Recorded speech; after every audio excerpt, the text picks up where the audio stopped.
주님의 위로와 은혜와 평강이 여러분들과 함께 하시기를 소망합니다. 저는 요즘에 중보기도학교 57기 훈련생으로 훈련 중에 있습니다. 처음에는 중보기도학교를 되게 만만하게 봤거든요. 기도하면 되겠지 했는데 시간이 지날수록 정말 힘든 훈련이라는 걸 계속 느끼고 있습니다. 16주간 진행되는데 조별로 해야 되는 과제도 있고요. 그리고 그룹 기도회도 있고요. 그리고 매주 1시간씩 시간을 정해서 기도를 해야 하는 그런 시간들도 있습니다. 그리고 독후감도 써야 되고 수료를 위한 여러 가지 과정들이 있어서 만만치 않다라는 생각을 하고 있습니다. 그런데 이 자이든지 타이든지 자신의 삶에서 이걸 위해서 나의 시간을 쓴다라는 것이 참 귀한 것 같습니다.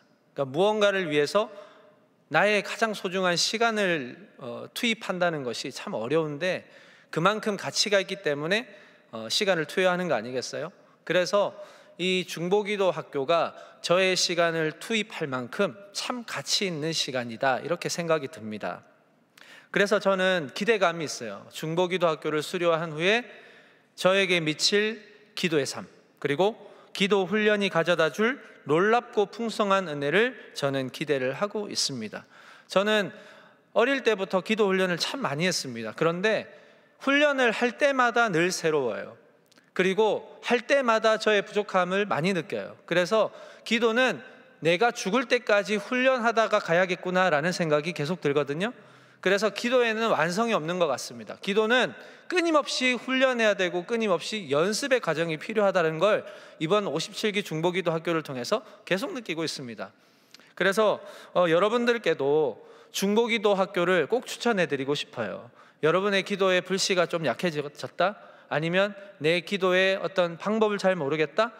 중보기도라는 건 무엇일까? 기도의 열매를 좀 얻고 싶다? 이런 분들이 계시면 58기 중보기도 학교에 여러분들을 꼭 추천해드리고 싶어요. 힘든 과정이지만 하면 할수록 기도의 깊은 그 세계로 들어가게 됩니다. 참 너무 행복한 시간 같아요. 저는 목요일 오후 2시에 개인적으로 기도를 하거든요.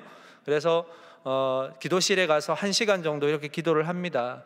쓰여진 중보기도의 제목들을, 그리고 내가 아는 분들의 어떤 그런 기도의 제목들을 가지고 기도를 할 때 성령께서 부어주시는 감동이 있고 성령께서 응답해 주실 것이라는 강한 확신이 들어요. 그래서 그 중보기도 가운데 많은 응답들이 있는 것을 보게 되고 또 듣게 되었습니다. 여러분, 영적 성장을 위해서는 연습과 훈련이 반드시 있어야 한다는 것을 꼭 기억하셨으면 좋겠습니다. 그래서 교회 안에서 이루어지는 어떤 영적 성장 솔루션들이 참 많아요. 그래서 깊은 이 예수님과의 만남을 통해서 여러분들이 영적 성장과 영적인 유익을 꼭 경험하셨으면 좋겠습니다. 중보기도 학교와 함께 또 한 가지 우리 청년부에서 하고 있는 많은 프로그램 중에 하나인 LTS가 있습니다. 이거는 리더십 훈련 학교인데요. 참여하고 있는 몇몇 청년들의 이야기를 들어보면 거의 내가 참여하고 싶어서 참여한 사람들이 별로 없더라고요. 다 떠밀려서 어쩔 수 없이 하자 해서 그냥 하는 우리 청년들을 많이 보게 되었습니다. 근데 거의 대부분 누군가의 요청과 추천으로 인해서 이 훈련에 참여하게 되었다고 말을 해요. 그래서 그래도 참여한 게 참 너무 귀하더라고요. 근데 아니나 다를까 몇 주가 이렇게 쭉 지나 보니까 들리는 얘기들이, 피드백들이 얼마나 풍성한지 너무 좋고 너무 하기를 잘했고, 물론 몇몇은 아닐 수도 있겠습니다만은 다 그럴 수는 없겠죠. 그러나 대부분이 참 내가 참여하길 잘했다, 누군가 떠밀어 준 그 사람에게 참 고맙다, 이런 말들을 많이 듣게 됩니다. 그래서 이러한 영적 훈련을 통해서 삶의 유익을 발견하고 있다라는 그런 청년들의 이야기를 듣게 돼요. 물론 그 과정은 힘들죠. 시간을 쪼개야 됩니다. 하다 보면 자신 스스로와 갈등도 하고 이걸 내가 왜 했나라는 후회도 들어요. 왜냐하면 내가 그동안 내가 구축해왔던 삶의 루틴이 있잖아요. 그리고 삶의 방식이 있단 말이에요. 삶의 습관들이 있단 말이죠. 그런데 이것이 내 삶에 툭 들어왔을 때는 내 삶의 루틴이 바뀌고 습관이 깨질 수도 있단 말이죠. 하지만 그렇게 자신과의 싸움이 진행되고 있는 사이에 나도 모르게 나의 영적인 상태는 계속해서 성장하고 있다라고 하는 사실을 발견할 수가 있다라는 것입니다. 완고했던 내 생각이 조금씩 교정되고 굳어졌던 내 기준과 생각들이 조금씩 허물어지는 것을 경험합니다. 여러분, 이게 어떻게 가능할까요? LTS 교재가 되게 좋아서 그럴까요? 아니면 LTS나 여러 양육 프로그램을 가르치는 강사가 좋아서 그럴까요? 여러분, 아니면 무엇일까요? 여러분, 오늘 성령 강림 주일입니다. 보통 유대인의 절기로는 오순절, 칠칠절 이렇게 이야기를 하는데, 이 첫 열매를 수확하게 된 것을 하나님께 감사하는 절기로 시작된 것입니다. 이러한 의미로 이 오순절에 예수님께서 승천 전에 보내주시겠다라고 하신 그 성령께서 보혜사가 약 120명의 기도의 사람들에게 임하신 날, 보혜사 성령께서 임재하심으로 교회가 시작되고 교회의 첫 열매가 맺게 된 날을 기념하는 날이 바로 오늘 성령 강림 주일입니다. 자, 성령은요, 지금도 변함없이 활동하고 계십니다. 성령의 역사는 시대를 관통해요. 그 시대의 문화, 그 시대의 역사, 그 시대의 사고방식, 그 시대의 관습, 흐름 다 상관없이 그 시대를 관통해서 역사하시고 활동하십니다. 오늘 예수님께서는 약속하신 보혜사, 곧 예수 그리스도의 이름으로 보내실 성령에 대해서 오늘 본문의 말씀을 통해서 설명을 해주시고 계시는데요, 오늘 성령 강림 주일에 우리는 다시금 말씀을 통해서 이 보혜사 성령을 좀 이해하고 성령을 통한 예수 그리스도의 사역이 우리 청년부를 통해서 좀 활발하게 일어날 수 있는 그런 기대가 저는 있거든요. 그래서 오늘 성령께서 우리 청년부를 통해서 온전하게 일하실 수 있도록, 여러분의 개개인의 삶을 통해서 하나님께서 뜻하신 바가 이루어질 수 있도록 성령께서 강력한 불이 되셔서 여러분의 삶을 통해서 많은 사람들이 복음의 불 가운데 확 탈 수 있도록 그런 기대를 좀 가지고 있습니다. 여러분들도 그러한 마음으로 오늘 이 말씀을 함께 좀 나눌 수 있기를 소망합니다. 그러면 보혜사가 어떤 분이냐, 보혜사는 그러면 어떤 일을 하시는 분일까? 오늘 세 가지로 좀 함께 살펴봤으면 좋겠습니다. 첫째로, 보혜사는 영원토록 나와 함께 하시는 분이십니다. 자, 오늘 본문 16절 말씀인데요, 자, 우리 한 목소리로 함께 한번 읽어보겠습니다. 내가 아버지께 구하겠으니 그가 또 다른 보혜사를 너희에게 주사 영원토록 너희와 함께 있게 하리니. 아멘. 여러분은 개인적으로 아주 큰 문제를 만나서 고민하고 좌절하고 있을 때 여러분에게 와서 여러분을 보듬어주고 여러분을 위로하고 여러분을 다독여주는 사람이 있습니까? 사실 부모님이나 피를 나눈 형제나 혹은 자매가 그럴 수 있다고 쳐도 그 사람들 외에는 사실 나의 문제에 그렇게 깊이 관여하고 관심을 가지는 사람들이 많이 없습니다. 그러기가 쉽지 않습니다. 우리는 늘 예상치 못한 상황을 만납니다. 그리고 그 예상치 못한 상황 가운데 넘어질 때도 있고 쓰러질 때도 있고 무너질 때가 있어요. 예고 없이 찾아오는 시련이라고 하는 폭풍 속에 나는 그 폭풍을 걸어가야 하는 것이 이 세상이에요. 그런데 그런 폭풍들이 우리의 삶에 심심찮게 찾아온다는 것입니다. 심심찮게 찾아오고 우리는 그 폭풍을 늘 맞을 수밖에 없는 세상이 바로 지금 우리가 살아가고 있는 세상이거든요. 그러나 때로는 이러한 시련 가운데서도 아주 작은 것의 위로를 얻을 때가 또 있습니다.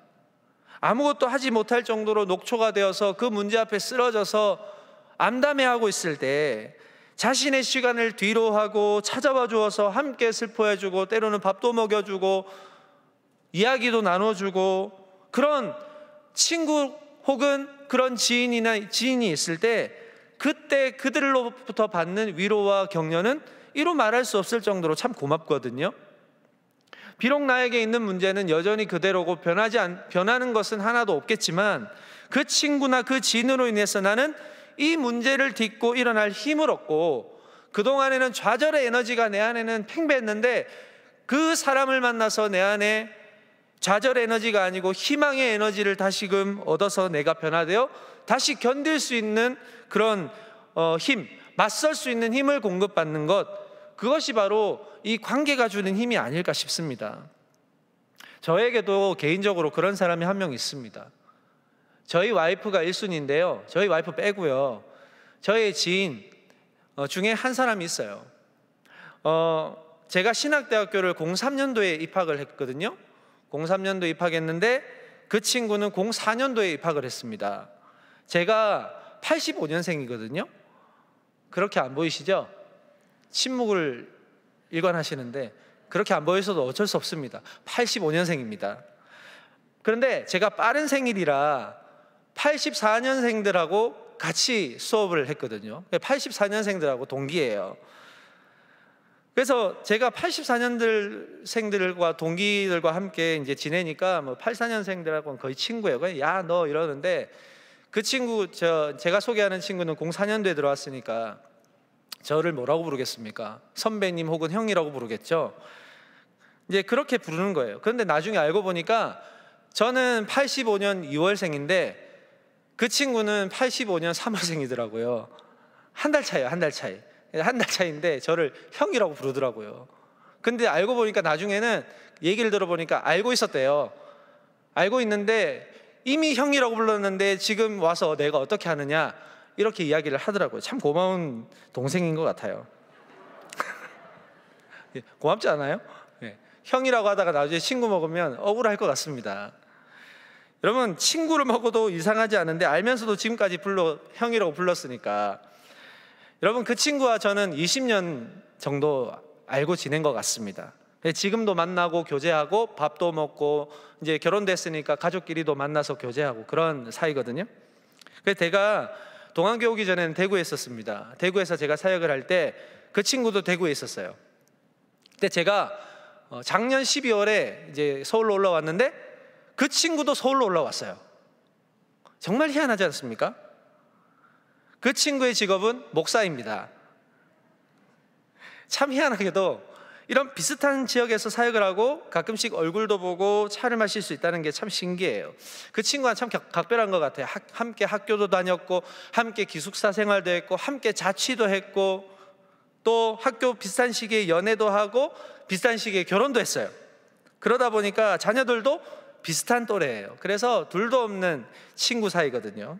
그래서 그런 이제 공통점도 있고 비슷한 가족의 아픔도 갖고 있는 그런 어찌 보면 참 각별한 사이인 것 같습니다.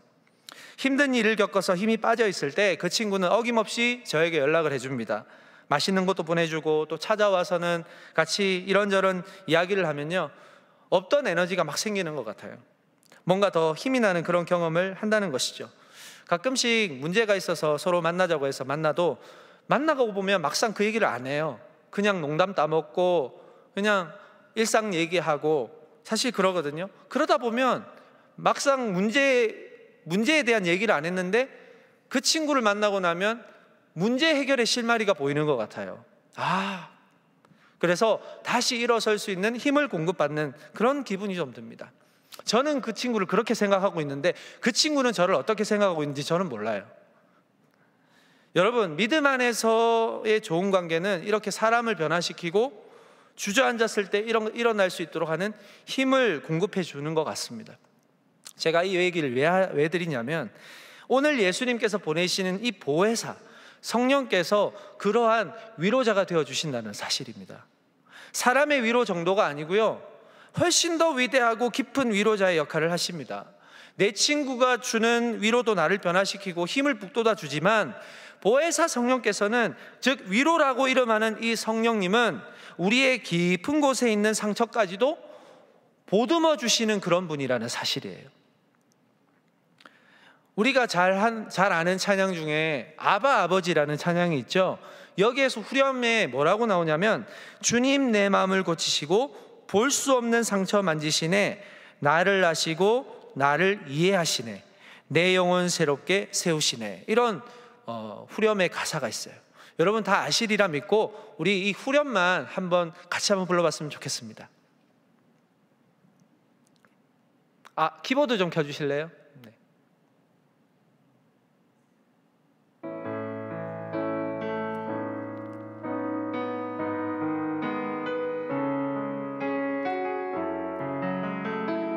우리 성령님을 생각하면서 주는 내 마음을 고치시고 주는 내 마음을 고치시고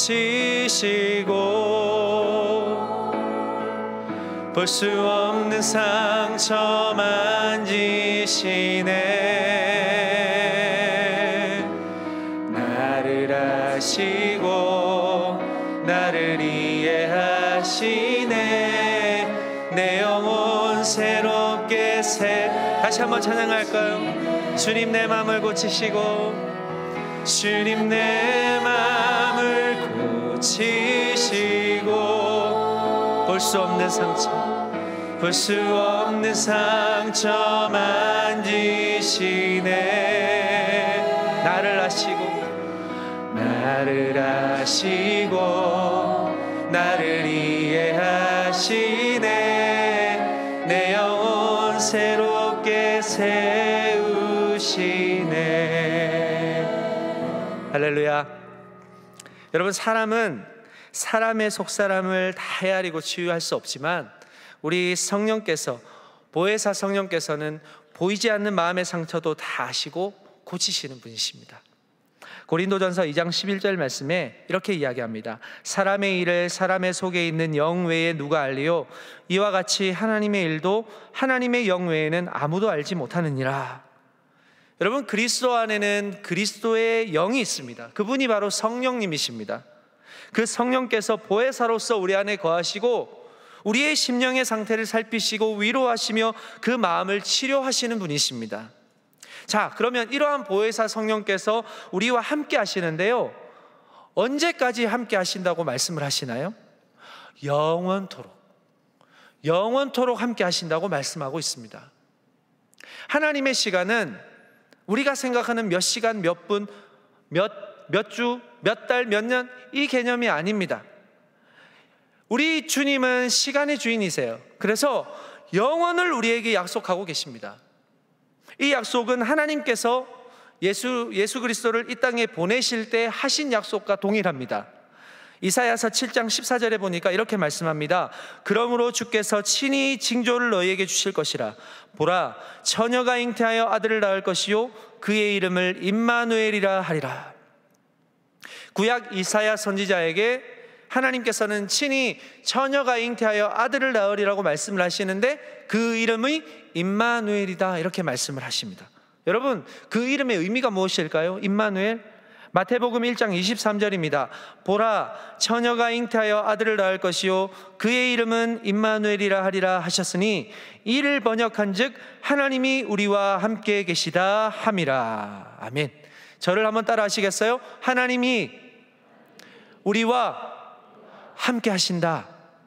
한 번 더. 하나님이 나와 함께 하신다. 이게 임마누엘이라는 뜻입니다. 인간을 향하신 하나님의 약속이 예수 그리스도의 그 이 땅에 육신의 몸으로 오심을 통해 성취된 이름이고, 이어서 보혜사 성령을 통해서 그 약속이 영원토록 변치 않는다는 것을 보여주시는 말씀이에요. 우리의 위로자가 되시는 보혜사는 영원토록 우리와 함께 하십니다. 인간의 관계는요, 잠시 왔다가 그리고 떠나요. 그리고 기약이 없어요. 그러나 보혜사는 예수 그리스도의 이름 안에서 맺어지는 관계, 다시 말해서 약속하신 것을 끝까지 지키시는 하나님의 독생자 예수 그리스도를 믿는 그 믿음의 관계 속에서 있는 것이기 때문에 보혜사 성령은 그 관계를 통해서 영원히 우리와 함께 하시는 것이죠. 자, 두 번째로요, 보혜사는요 진리의 영이십니다. 요한복음 14장 17절에 보니까 이렇게 말씀합니다. 그는 진리의 영이라 세상은 능히 그를 받지 못하나니 이는 그를 보지도 못하고 알지도 못함이라. 그러나 너희는 그를 아나니 그는 너희와 함께 거하시며 또 너희 속에 계시겠습니다. 17절에서 진리의 영으로 이렇게 표현하면서 그 뒤에 첨부되는 해설이 있는데, 진리의 영을 이야기하면서 뒤에는 하나같이 관계적인 측면에서 이야기를 하고 있어요. 자, 이 진리의 영을 신학자 김회광 교수님이라고 계시는데 그분은 이렇게 정의를 하고 있습니다. 진리의 영은 무엇보다도 제자들과 예수님의 인격적 결속을 창조하는 영이다. 여기에서 진리는 명제와 사실의 일치가 아니다. 그리스 철학의 진리를 의미하지 않는다. 진리는 인격적 항구 여일성, 오래도록 변하지 않는 것과 일치성을 말한다. 진리의 영은 예수님과 제자들, 하나님과 아버지와 예수님을 견고하게 결속시키는 영이다. 이렇게 말하고 있어요. 진리이신 예수 그리스도와 그를 믿는 제자된 저와 여러분이 인격적이고 변하지 않는 관계를 맺을 수 있도록 보혜사 성령께서는 도우시고 그것을 결속할 수 있도록 우리를 도우시는 분이시라는 이야기입니다. 다시 말해서 그가 나를 알고 나도 그를 알고 그가 내 안에 거하고 나도 그의 안에 거하는, 다시 말해서 포도나무 비유와 같이 포도나무에 가지가 붙어 있지 않으면 절대로 가시를 맺을 수 없는 것처럼 진리 안에서 서로 결속하고 일치하고 영원토록 변하지 않도록 그 하나님과 나의 관계를 진리의 영이신 보혜사 성령께서 결속하도록 도우시는 분이시라는 사실입니다. 우리 예수님은 애초부터 이 진리라는 정의를 단순히 사실과 어떤 보이는 존재의 일치라는 정의로 못 박지 않으셨어요. 예수님의 그 진리는 하늘에 속한 진리예요. 그래서 태초부터 변하지 않는 약속이에요. 그리고 그 약속을 믿는 자와 영원히 변하지 않는 관계를 추구하는 것, 이게 예수님이 전하시는 진리라는 것입니다. 물론 예수님께서는 공생의 기간 동안 많은 바리새인들과 서기관들, 소위 율법주의자들에게 진리를 전하기도 하셨어요. 그러나 사실을 전하기도 하셨지만 실상 예수님은 이 진리라는 씨앗을 뿌려서 생명을 얻게 하는 관계로서 열매를 맺게 하시는 분이지, 사실과 존재를 어떻게 보면 어떠한 설득력 있는 말로 일치시키는 그런 것에 진리를 두지 않으셨다는 이야기예요. 진리는 무조건 관계의 측면에서 예수님은 이야기를 하셨습니다. 이미 예수님께서는 이 땅에 오실 때 자신이 죄인을 위해서 죽어야 할 것을 아셨어요. 그래서 십자가에 스스로 매달린 것이죠. 십자가의 고통은 이루 말할 수 없지만, 그럼에도 예수님께서는 아버지와 그리고 아버지 하나님과 하나이신 관계였기 때문에 예수님께서는 끝까지 십자가를 참으시고 순종하신 거예요. 그 하나됨을 깨지 않으시려고.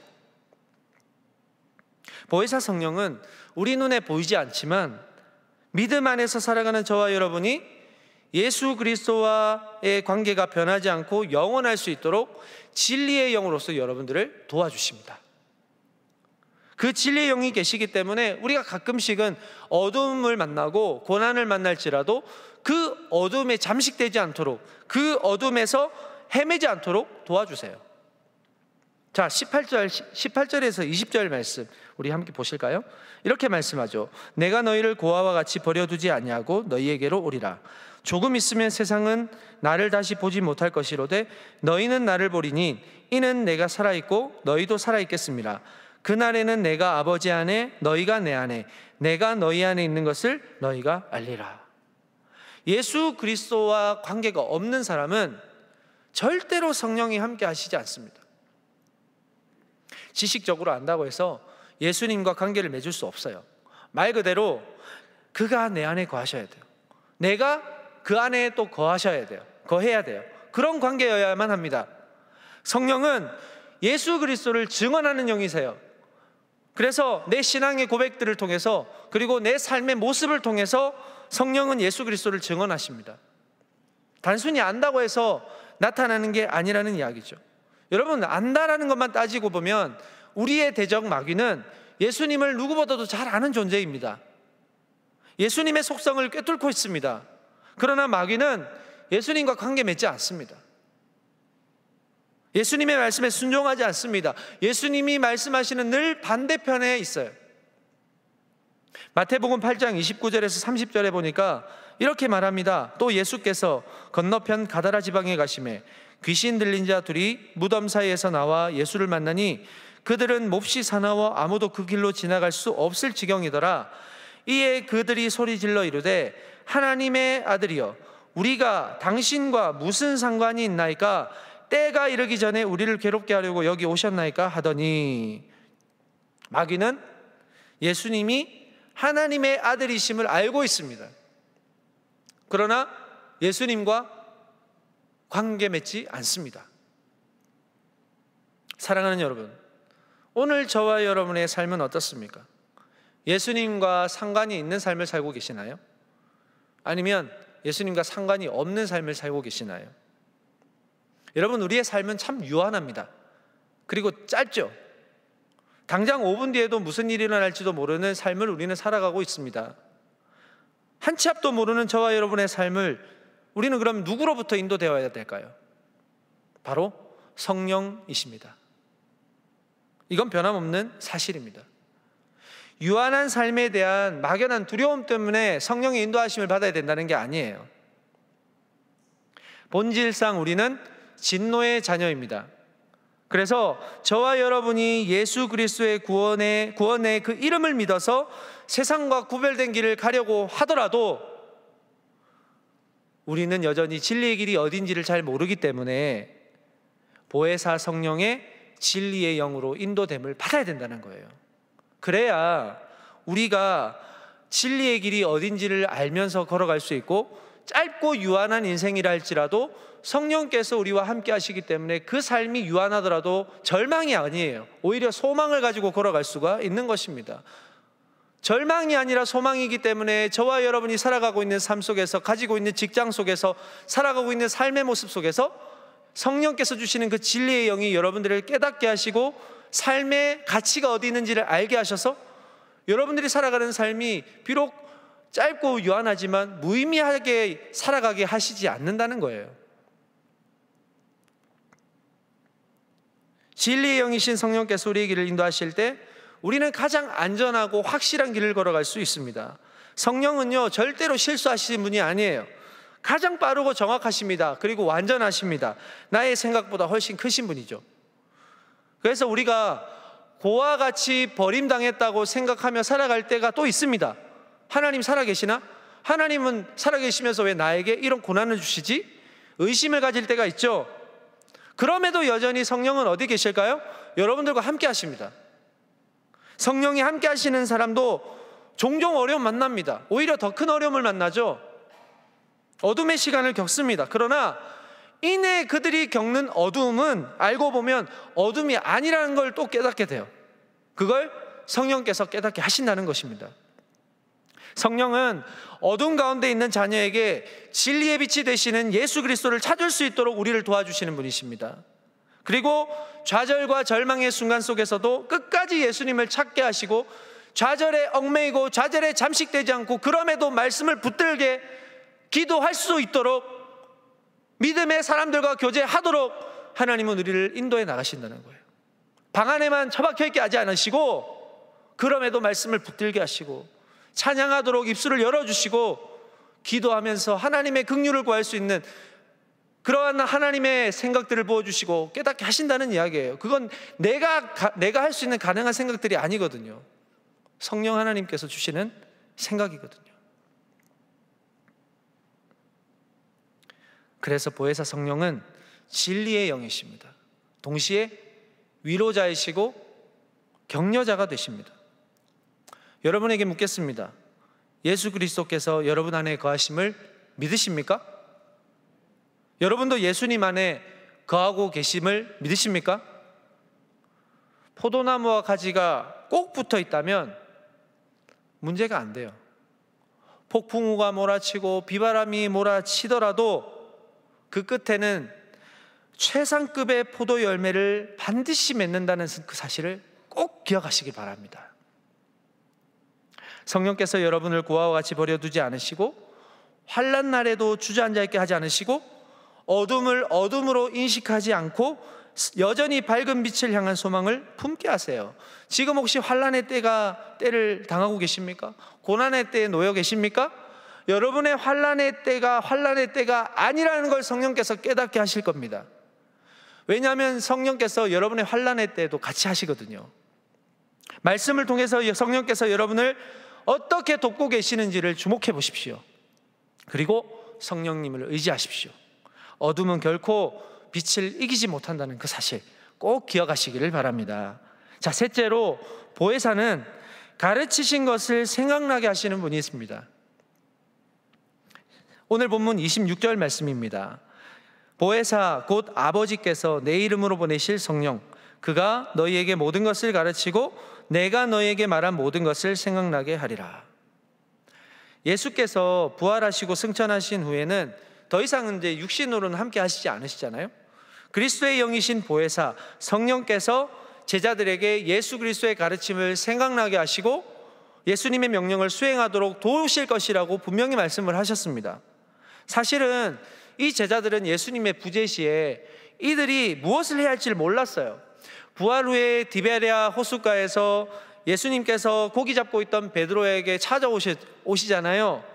그리고는 먹이시고 또 위로하시면서 뭐라고 하세요? 내 양을 먹이라, 내 양을 치라, 비전을 보여주시는데 막상 그 비전대로 살아가려고 하니까 막막한 거예요. 그게 어떤 구체적인 비전인지, 내가 어떻게 살아야 되는지를 아직 모르는 거예요.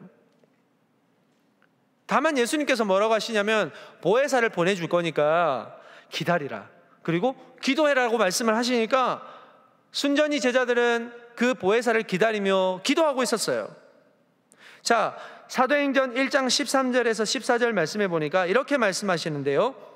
들어가 그들이 유하는 다락방으로 올라가니 베드로, 요한, 야고보, 안드레와 빌립, 도마와 바돌로메, 마테와 및 알페오의 아들 야고보, 셀로디님 시몬, 야고보의 아들 유다가 다 거기 있어 여자들과 예수의 어머니 마리아와 예수의 아우들과 더불어 마음을 같이하여 오로지 기도에 힘쓰더라, 이렇게 말하거든요.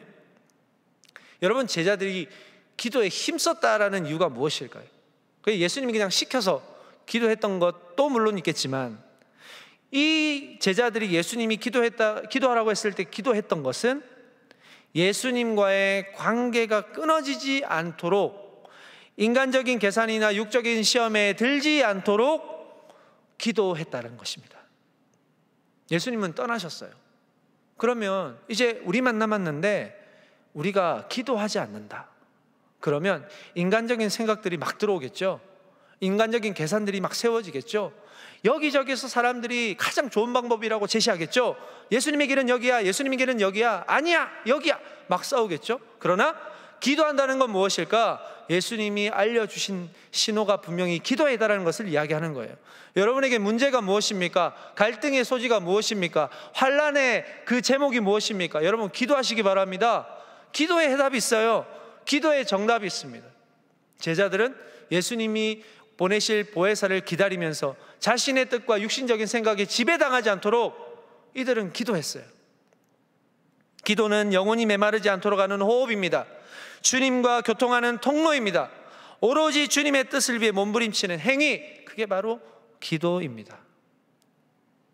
제자들 몸부림쳤다는 거예요. 약속하신 보혜사를 갈망하며 그 때를 위해서 반드시 간절히 기도했다라는 것입니다. 그리고 마침내 오순절 마가의 다락방에 모여서 간절히 기도하던 120명의 사람들에게 호련히 급하고 강한 바람과 같은 소리와 더불어서 각 사람에게 불의 혀가 갈라지는 형상으로 임했어요. 그게 성령이셨어요. 그 후에 성령께서는 각 사람의 은사와 재능에 따라서 사용하시기 시작했는데, 놀랍게도 복음의 그 불과 같은 그 불줄기가 막 퍼지기 시작하는 거예요. 사도들은 때와 정서와 상관없이 예수 그리스도의 복음과 그리스도의 십자가와 부활, 언약의 성취를 때와 장소를 가리지 않고 막 설교하기 시작하는데, 성령께서 그들을 통해서 역동적으로 역사하시고 강력한 설교자로 그들을 쓰시기 시작하는 거예요. 기사와 표적까지 막 나타납니다. 사람들이 그 나타난 표적과 그 사도들이 전하는 그 말씀에 두려워하기 시작하는 거예요. 자, 그러면 교회 공동체는 어땠을까요? 그 오순절 성령의 임재를 경험한 그 초대교회 성도들은 서로 물건을 통용해서 나누기 시작합니다. 그냥 시장바닥처럼 이렇게 놔두고 물건을 팔고 이익을 취한 게 아니에요. 사도행전 2장 45절에 보니까 또 재산과 소유를 팔아 각 사람의 필요를 따라 나눠주며, 자기 재산을 팔아서 자기가 한 게 아니고 각 사람의 필요에 따라서 뭐 했다고요? 나눠주었대요. 여러분, 성령의 역사는 무엇이라고 생각하세요? 성령의 역사는 방언이 막 터지고 병이 치유받고, 물론 그것도 있습니다. 그러나 우리 심령의 마음이 기경이 되는 거예요. 심령의 상태가 변화되는 거예요. 어떤 마음일까요? 내 것을 아까워하지 않은 마음이 생겨요. 흔쾌히 나눠주는 마음이 생깁니다. 거기에 나눠주면서 기쁨이 막 생겨요. 이게 성령이 주시는 마음이에요. 비로소 예수님이 말씀하신 그것이 이 초대교회 가운데 일어나기 시작합니다. 그게 뭘까요? 요한복음 14장 21절 말씀. 나의 계명을 지키는 자라야 나를 사랑하는 자니 나를 사랑하는 자는 내 아버지께 사랑을 받을 것이요 나도 그를 사랑하며 그에게 나를 나타내리라.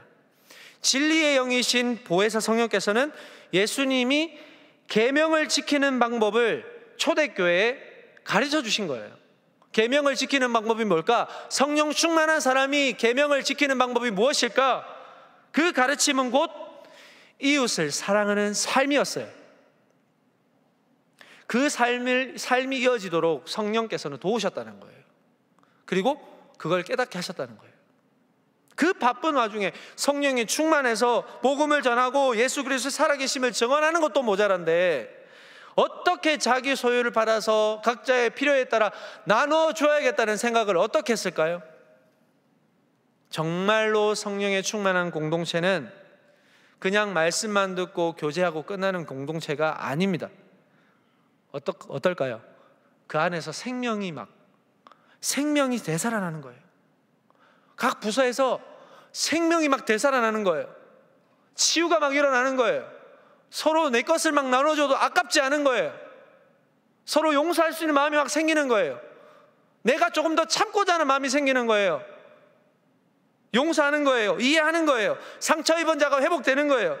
헐벗고 굶주린 자가 와도 그들을 배척하는 게 아니라 그들을 오히려 수용하고 그들을 배부르게 하고 그들에게 따스한 사랑을 나눠주는 거, 그게 성령이 주시는 진정한 사역이고 그것이 성령이 주는 공동체의 놀라운 사역인 줄로 믿으시길 바랍니다.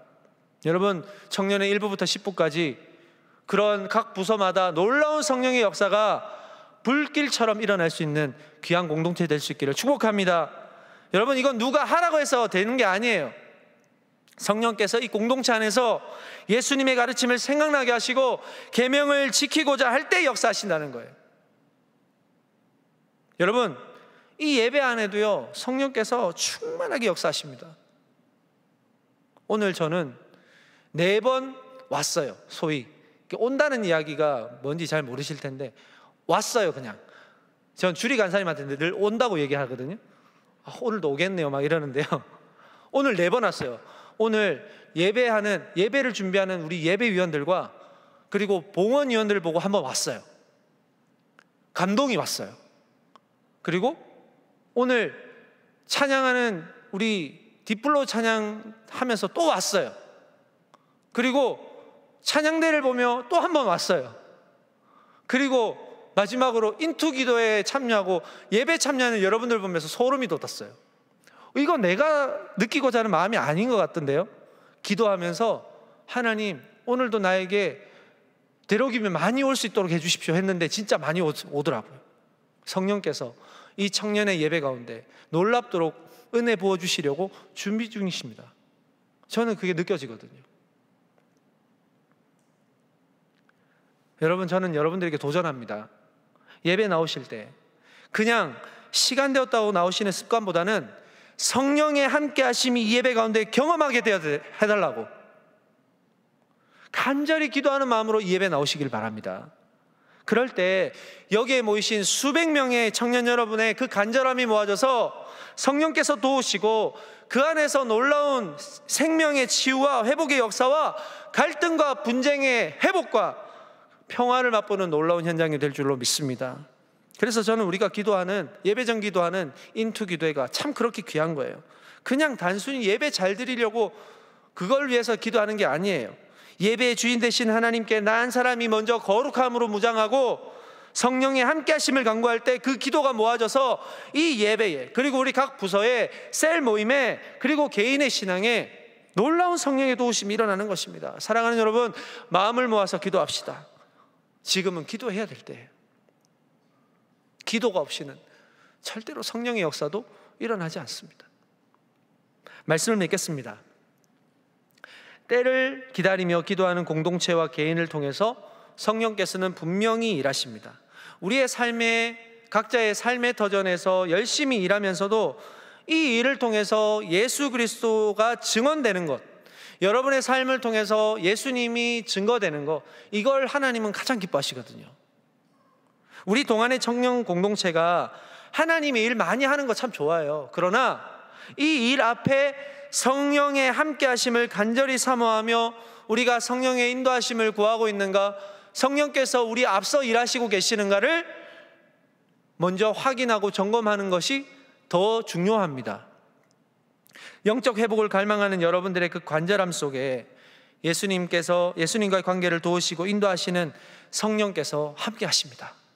오늘도 이 예배 이후에 여러분들이 각 부서 모임, 셀 모임, 그리고 개인의 신앙생활로 다시 돌아가실 건데, 여러분, 오늘 성령 강림주일입니다. 다시 한번 성령을 사모하고 성령께서 내 안에서 내주하셔서 나의 삶을 인도하시고 이끄시고 주도하시도록, 내 욕심보다, 내 인간적인 생각보다 성령께서 나를 인도하시도록 나의 마음을 비우고 성령을 초대하시고 환영하시고 성령과 함께 동행하는 그런 복된 여러분들의 삶, 우리 청년 공동체의 모든 삶이 될 수 있기를 주님의 이름으로 축복합니다.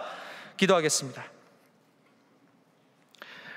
우리의 참 길이요 생명이 되신 하나님 아버지, 성령 강림주의를 지키며 예수님께서 미리 말씀해 주신 그리스도의 영, 보혜사 성령이 우리의 삶에 어떠한 의미를 주고 우리가 보혜사 성령과 어떻게 동행해야 하는지 함께 살펴보았습니다. 보혜사는 우리와 영원토록 함께 하시는 분이시며 진리의 영이시고 날마다 가르치신 것을 생각나게 하시는 영이심을 알게 되었습니다. 세상과 다른 길을 걸어가는 그 순간에도 우리를 그와 같이 버려두지 않으시고 늘 함께 하시는 성령님, 날마다 예수 그리스도와 연합하고 일치하고 결속하도록 도우시는 성령님, 듣고 배운 말씀들을 삶 속에서 잊어버리지 않고 복음이 실제화되어야 하는 순간에 우리를 담대하게 하시고 그 말씀을 깨닫게 하셔서 전하게 하시는 성령님, 오늘 나는 성령님과 동행하고 있는지를 돌아봅니다. 그리고 성령님을 간절히 사모합니다. 나의 삶의 모든 순간 속에서 주님이 함께 하심을 기억하고 감사하는 동안의 모든 청년들이 되어서 그들의 가는 모든 길 위에 성령님이 인도하시는 가장 복되고 아름다운 길을 걸어가도록 주님 도와주시옵소서. 예수님의 이름으로 기도합니다. 아멘.